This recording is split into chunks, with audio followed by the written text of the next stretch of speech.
Can you introduce yourself? Hi, my name is Oria Knowles. I am from New Providence, Nassau, Bahamas, and I have come here to Port Arthur to visit and to have a talk with Miss Wanda Bodie. And I've also brought along with me Miss Lisa Nixon, who is a swim teacher of teachers, and we're here just to try to bring our communities together with an interest in sports and in building character in our kids and moving our kids from one country to the next with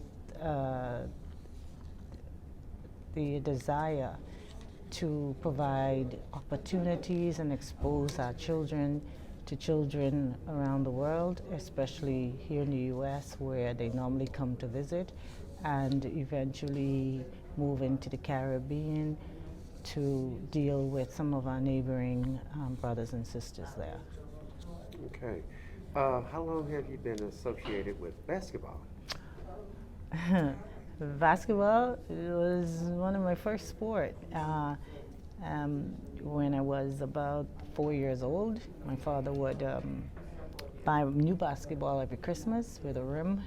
He paved our entire front yard and put up a basketball post with rim and net. And whenever I was left alone, being the second girl, my older sister was not so much into sports.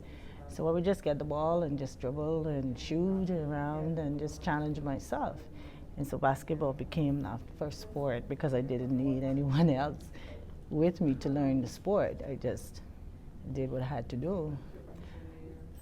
What did basketball teach you as a child growing up, as far as team play, getting along with one another? And basketball is a game that you can't be selfish with if you want the most positive outcome. You have to be able to make quick decisions and to make those decisions work with other people. You have to be able to communicate and cooperate.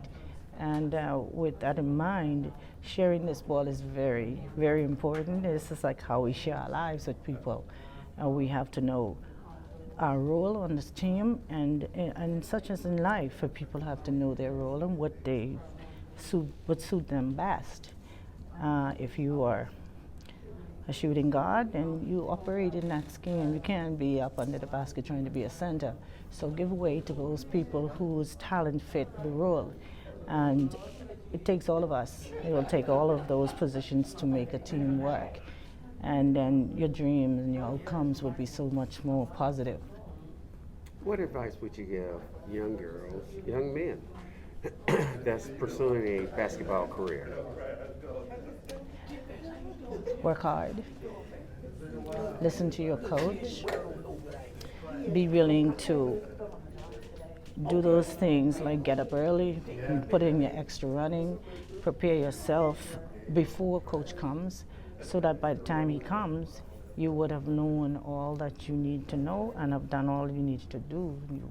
So when coach puts you through the drills, there would be no fatigue. You'd be wanting more after practice is over. And so, as a basketballer, you need to be able to share. It's yes, you need to make yourself as strong as an individual as possible, but you also need to always keep in mind that it takes the rest of the team to make you a success. What other sport have you participated in? Well, the sport that I participated in, that is what one would call crown achievement, would have been softball, ladies softball. I've been a national team member from I was 14 years old. Our achievement as a national team would have been to be third in the world. So I'm a bronze world medalist in softball. I'm also an International Softball Hall of Famer. And I'm sort of proud of that. That's a wonderful achievement. And for the most part, my entire life has been sports. I work in the Ministry of Youth, Sports and Culture. I came in as a training officer, and today I am the Deputy Director of Sports. And so I would like to say to all the athletes that would listen to this, is that sports builds character. Sportsmanship is very essential to the development of a person. And when we look at sports, we look at life in general. You have a role to play in your community, and sports help you to develop that. It helps you develop as an individual. It helps you to become disciplined. It shows you what your desires are and how important it is for you to be a part of a community. Sports community is essential, and we wish to convey that message, and that's why we're here today, because through the vehicle of sports, I am now here in Texas, Port Arthur to be more specific, developing friendships and communities that will be interchanging our culture and our ways of life. And so I thank God for this opportunity to be here in Texas and to share with my Texas brothers and sisters. I'm from Nassau, Bahamas. I have a company called Waterproof 242. I'm an instructor, trainer, examiner for the Life Saving Society, the Red Cross, YMCA, ASCA Level 1-2 coaching. I train lifeguards, water safety ambassador for the Red Cross. My biggest challenge these days is dealing with drowning incidents in the Bahamas. We've, as of late, had 26 in the last 2 weeks. So it's important for me to get out there and get our messaging across. 84% of our country cannot swim. 1 in 100 children graduating primary school cannot swim. So for me, it's been important to get into the schooling system with a Learn to Swim and a water safety survival swimming program. I grew up in Nassau. I left and went to Canada. I did all my training in Canada, came home 5 years ago, and decided that this was my dream, my challenge was to get standards and implement the Learn to Swim programs into the schools, which is critically needed. We had a hurricane a few years ago that devastated our country, but it also was a high impact on the drownings. We lost about 10,000 people, at least, to drownings. With the hurricane season upon us, we're doing a lot of water safety messaging. We've just come off doing a focus program on the Learn to Swim program that we would like to implement into the primary schools for grades 3 through 5. And it's been a program where we've done the Learn to Swim water safety program that's based on water survival, more so than just your standard swim lessons. This is my mom. This is my inspiration. I think I was going to cry, LD, if she didn't come. And she's here to support me. I tell people all the time, I said, if I ever want to throw the towel in, she'd just throw it right back. So I really appreciate her coming.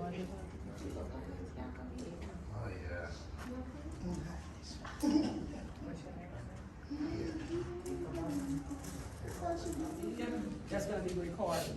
And so we don't want any feedback, and that's a good courtesy for them. I want to thank all the coaches that participated in bringing back the glory tournament. Like here, and what I like to do, and one of my main focus and visions is that to take the kids that are normally in an AAU team, that think that they're the cat's meow, and that they've been everywhere, and they've only been here in the U.S. I took a team to the Cayman Islands in 2019. I took a boys team and a girls team. We competed in the Cayman Islands. We played by the FIBA rules. You'll see a FIBA ball out there on the bar next to to the U.S. ball. The rules are quite different, and our kids play a lot more physical. So they had to learn on the court in the Cayman Islands that you can't check nobody with open palms. You can't call out timeout on the court, and it was kind of frustrating to them. But they learned quickly to learn how to play by the rules. I want to thank the parents that allowed their kids to travel to the Cayman Islands with me. Although the parents weren't able to come, some parents did, but a lot of parents weren't able to come. But what I told them, and like I told the people here, they want to know, are you recording, or do you have any scouts? Do you have this and that coming? No, I didn't have any scouts coming to the schools they're interested in. I don't care if you take them to AAU team game after team game after team game. You can drive from here to Atlanta to Orlando, and I had a grandson that did it all. It costs a lot of money. I'm interested in building the kids here that don't have the money. The tournament was affordable. It was $250 a team down the street. It was centrally located. And I'm gonna say this in front of my company, and I know my mama here just like, oh baby, don't. Okay. But she's been trying this for 68 years. Amen. I get a lot of text messages and a lot of questions. People asking me why didn't I give it in Port Arthur. I tried. Mindset of our youth. Our youth has to know that there's something bigger than the U.S. There's something bigger than Port Arthur, Texas. I had to come to that realization when I couldn't secure a gym, that God will have his glory wherever he wants it. And if people pass up the opportunity, in that window of opportunity, then he'll take it somewhere else. Our kids enjoyed themselves. I enjoyed our kids. They had a fabulous time putting on a showcase for us. If you were at the tournament, their support there in the city of Neyland was strong. I thought at one time when I drove up that they had to be at the at the Performing Arts Studio, because that's how many people were in the parking lot waiting to see these kids play. Finish school and they don't want to play anymore. They burn out. But they have arts. They can get in marketing.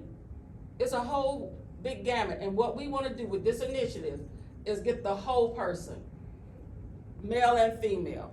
Develop that. People don't want to coach anymore. People want you to come with everything in a package right now. They don't want to develop kids anymore. And so we have to learn how we're going to develop them, how to make them stronger, and how to, number one, make them good citizens. Not that serious.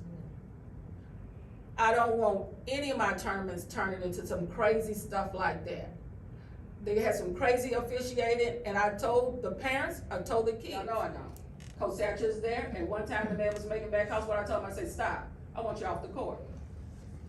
He and the other coach were like, no ma'am, because I'm not gonna have things get out of control like got out of control at that football game.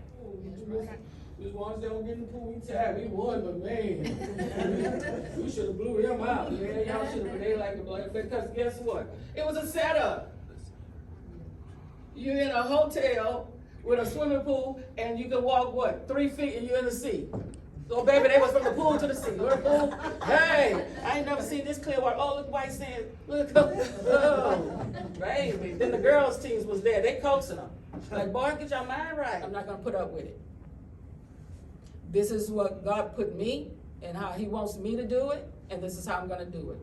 You're welcome to have your own tournament. If I have a team, if you've been very kind to me, I'll put my team in your tournament. It's just it's that simple. But I'm not gonna continue to take criticism from people that hadn't done a tournament about my tournament. I don't know everything. I've reached out to people that know more than I know to help me. Some helped, some didn't. Well, I don't wanna hear it, okay?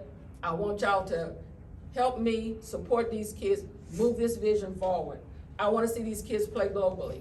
I want these kids, even if they don't play after this, to have the experience of traveling overseas, to have the experience of owning a passport. Guess what? Your kid gets a passport, I'm going to tell you like I told my grandkids about 10 years ago. This world is going toward what? Where they're going to shut down brick and mortar. Your kids are going to be doing business with a passport and a laptop. I didn't have the privilege of using a spoon and a fork and a knife. They had chopsticks. So you know what I would do? I'm like, man, I have some silverware. No one is